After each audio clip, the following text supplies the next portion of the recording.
रामकृष्ण हरी मंडळी, आज आपण बनवणार आहोत समोसा वडापाव सोबत खाल्ली जाणारी तळलेली तिखट झणझणीत मिरची. तर बघूया. अशा मिरच्या घ्यायच्यात, या धुवून घ्यायच्या.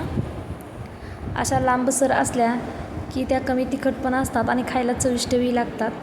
अशा घ्यायच्या, देठासकटच घ्यायच्या. आपल्याला हवे तेवढ्या घेऊन नंतर त्यामधून एक चाकूने लहानशी चीर काढून द्यायची. जर अशा मिरच्या वडापाव समोसाबरोबर नसतील तर वडापाव हा इनकम्प्लीटच असतो, त्यासाठी मिरची ही लागतेच. बघा, जरा अशी मधनं परफेक्ट अशी चीर काढून घ्यायची. प्रत्येक मिरचीला चीर काढून हलकीशी चीर काढून घ्यायची. व्यवस्थित असे चाकू लागणार नाही याची काळजी घ्यायची. शाबू वगैरे केला की उपासालाही चालणारे आहेत अशा मिरची शाबू बरोबर खायला, शाबू वडाबरोबर खायलाही अगदी छान लागतात. तोपर्यंत एका कढईमध्ये तेल गरम करून घ्यायचं आपण. आता झालेले आहेत. कढईत तेल गरम करून घ्यायचं, थोडंसं तेल करायचं गरम.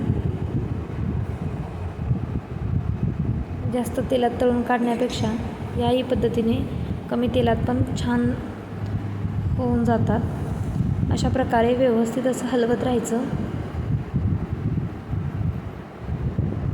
जेणेकरून पूर्ण दोन्ही बाजूने त्या अशा तळल्या जातात.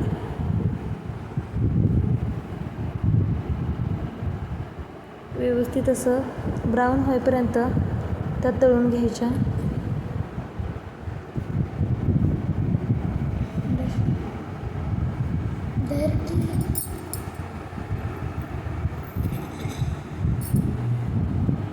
छान हलवत राहायचं.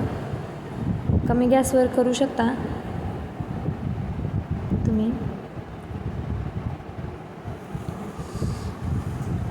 खूप टेस्टी लागतात अशा मिरच्या.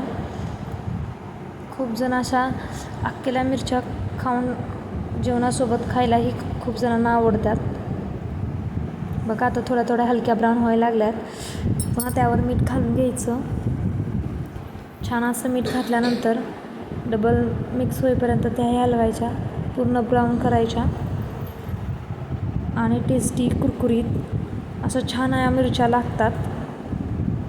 जर तुम्हाला हा व्हिडिओ आवडला असेल तर नक्की लाईक करा, शेअर करा आणि माझ्या चॅनलला सबस्क्राईब करा.